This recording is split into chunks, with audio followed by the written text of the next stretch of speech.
Short video आपने तावीज़ के बारे में तो ज़रूर सुना होगा।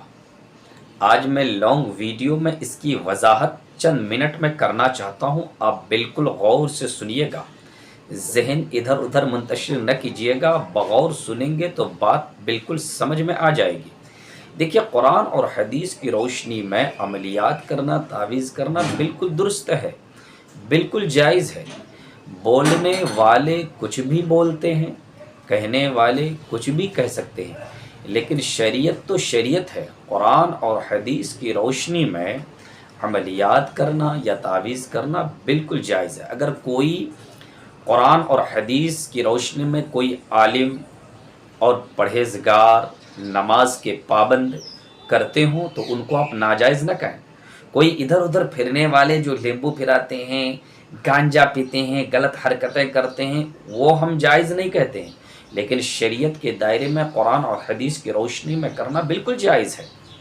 अल्हम्दुलिल्लाह हम भी करते हैं, शमी शबिस्तान रज़ा से और दीगर किताबों से करते हैं। बावज़ू होकर अल्लाह का ज़िक्र करके, तस्बीह पढ़ के, शौहर और बीवी के झगड़े के मामले में हो या कारोबार के मामले में हो, बच्चियों के रिश्ते में रुकावट के मामले में हो, ज़मीन ज़्यादा, इस तरह के मामलात हम शरीयत के दायरे में कोशिश करते हैं और अल्लाह ताला की बारगाह में दुआ करते हैं। अल्लाह तबारक व तआला अपने फजल व करम से ज़रूर कामयाबी अता फरमाता है। एक मिसाल आपको देता हूँ। एक डॉक्टर के पास जाते हैं, जबकि वो खुदा नहीं है, एक डॉक्टर है माज़अल्लाह। तो डॉक्टर के पास हम जाते हैं इस उम्मीद के साथ कि अल्लाह इसके ज़रिए से शिफा फरमाएगा, जबकि बाज़ डॉक्टर गैर भी रहते हैं, अपने ही नहीं रहते, पेशाब करके पानी भी नहीं लेते हैं, लेकिन उनके पास हम लाइन लगा के खड़े रहते हैं। क्यों? उनके ज़रिए अल्लाह शिफा देगा। शिफा अल्लाह ही देने वाला, शिफा देने वाला अल्लाह है, मारने वाला, जिलाने वाला, बख्शीने वाला बेशक परवरदिगार है, लेकिन कोई ज़रिया भी कोई चीज़ है ना। उस डॉक्टर के पास हम जाते हैं इस उम्मीद के साथ कि दवाएं खाएंगे, हो सकता है शिफा मिल जाए। तो जब एक डॉक्टर के ज़रिए से शिफा मिल सकती है, शिफा अल्लाह ही देने वाला है, लेकिन तब भी हम जाते हैं। और जो लोग अमलियात को, तावीज़ को गलत ठहराते हैं, गलत कहते हैं ना, वो लोग पहले डॉक्टर के पास जाते हैं।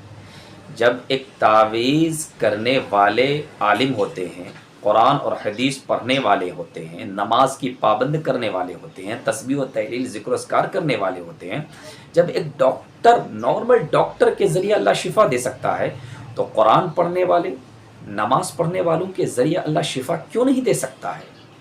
अल्लाह पर उम्मीद रख कर, भरोसा रख कर, कुरान पढ़ के जो अमलियात है और कुरान और हदीस की रोशनी में बेशक कर सकते हैं, कोई हर्ज नहीं। लेकिन बाज़ लोग इसको लेम्बू से, दूसरी बातों से कंप्रोमाइज़ करते हैं कि देखो ये मौलाना, ये तावीज़ करने वाले, पलीदे करने वाले और ये जो है ना गलत करने वाला। देखिए, इस तरह से झूठों पर अल्लाह की लानत बरसती है। झूठ ना बोलिएगा। झूठ कोई भी बोलेगा, वक्ती तौर पर वक्त तो गुजर जाएगा, लेकिन सज़ा है, उसको जवाब देना होगा। आप बड़े से बड़े मुफ्तियान कराम से, मुहद्दिसीन से, मुफ्तियान कराम से आप मसले को पूछें ना, तो वो आपको बताएंगे कि बेशक नियाज़ अहमद रज़वी ने सही कहा है। शरीयत के दायरे में कुरान और हदीस की रोशनी में तावीज़ात करना, अमलियात करना बिल्कुल दुरुस्त है और बिल्कुल जायज़ है।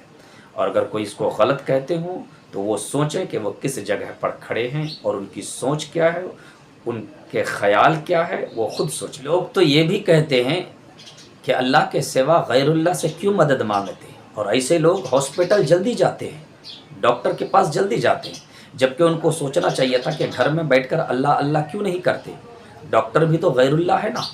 वहाँ पर टेस्ट कराते हैं, ऑपरेशन कराते हैं, लाखों का पैसा पहले रखे जाते हैं हॉस्पिटल में, उसके बाद एडमिट किया जाते हैं, फिर इलाज किया जाता है। लेकिन वह अगर कोई आलिम शरीयत के दायरे में करके मेहनत का अगर ज़ाफ़रान के लिए 100, 200, 500 मांग ले तो लोगों को बुरा लगता है और कहते हैं कि देखो ये पैसे मांग करते हैं, जबकि वहाँ लाखों खर्च किया, बग़ैर नमाज पढ़ने वाला, पेशाब करके पानी नहीं लेने वाला, वहाँ लाखों खर्च किया, तब तकलीफ़ नहीं होती है।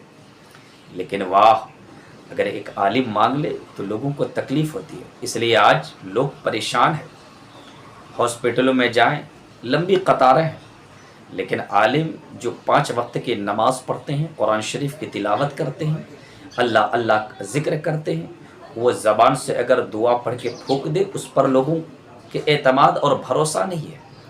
मुसलमान कहाँ जा रहे हैं? आज हमारे मस्जिदों के सामने देखिएगा, शहरों में देखिए कि हमारे से ज़्यादा हमारे गैर हिंदू भाई बहन मस्जिद के सामने दुआ पढ़वाने के लिए खड़े रहते हैं ताकि बच्चों को दुआ लग जाए। डॉक्टर के पास भी जाते हैं लेकिन दुआ पढ़ाने के लिए आते हैं। क्यों? वो जानते हैं, उनकी सोच है कि अल्लाह शिफा देगा। हो सकता है एक आलिम जो बावजू नमाज पढ़ के निकले हैं उनकी दुआओं के बदौलत अल्लाह शिफा दे दे। मैं ये नहीं कहता हॉस्पिटल ना जाओ, हॉस्पिटल भी जाओ, लेकिन दवा के साथ दुआ ज़रूरी है। पहले अब तारीख़ उठाओ, हदीस और किताबों का मुताला करो तो पता चले कि शरीयत के दायरे में कुरान और हदीस की रोशनी में तावीज़ करना जायज़ है या नाजायज़। डॉक्टर गैरुल्लाह हमें नज़र नहीं आता, और जो लोग इस तरह के अकायद रखते हैं ना वही लोग पहले हॉस्पिटल जाते हैं। इसलिए मेरी बात में कड़वी है, आप लोगों को बात तो कड़वी ज़रूर लगेगी, लेकिन गहराई में उतर कर सोचो और मुझसे ना पूछो। हमारे बड़े बड़े उलमा जो हमारे सरों के ताज हैं उनसे आप पूछिए कि क्या कुरान और हदीस की रोशनी में करना जायज़ है या नहीं है। अगर वो कहेंगे कि नहीं बिल्कुल जायज़ है, तब फिर मेरी बातों को फॉलो कीजिएगा, वरना नहीं तो नहीं। अच्छा, अब एक मिसाल दे रहा हूँ। एक बच्ची के रिश्ते आ रहे हैं लेकिन बात नहीं बनती है, आते हैं देख कर चले जाते हैं, क्या कीजिएगा? उनको इंजेक्शन दीजिएगा, सलाइन चढ़ाइएगा, गोली दीजिएगा? नहीं ना, रुकावट के लिए कुरान में ही कोई हल होगा ना। उसी तरह शौहर बीवी में झगड़े चल रहे हैं, बात बनती नहीं है, तलाक और खुले पर बात पहुंच जाती है, क्या कीजिएगा? उनको इंजेक्शन दीजिएगा, दवाई खिलाइएगा, मात्रा खिलाइएगा? नहीं ना, कुरान और हदीस में ही कोई हल होगा। उसी तरह से ज़मीन जायदाद का लफड़ा ऐसे है, क्या कीजिएगा? मात्रा खिलाइएगा, दवाई? नहीं, ऐसा कुछ नहीं है। कुरान और हदीस में बेशक हर जायज़ काम और मसले का हल है, लेकिन शरीयत के दायरे में रहकर आप अमल करके देखिएगा, ज़रूर कामयाबी मिलेगी। मुझे यकीन है आपको वीडियो पसंद आया होगा। अपने दोस्त अहबाब तक ज़रूर इस वीडियो को शेयर कीजिएगा। जो लोग ये गलत फहमी में, सोच में गलत फहमी रख कर बैठे हुए हैं और कहते हैं कि शरीयत के दायरे में कुरान हदीस में ये तावीज़ करना जायज़ नहीं, ये गैरों का तरीका है, गैर गलत तरीके से करते होंगे, ये उसकी ज़िम्मेदार वो हैं। हम कुरान और हदीस की रोशनी में सही तरीक़े से बावज़ू होकर अल्लाह का ज़िक्र से करते हैं, इंशाअल्लाह ज़रूर कामयाबी मिलती है। वीडियो को लाइक करके अपने दोस्त अहबाब तक ज़रूर शेयर कर दीजिए।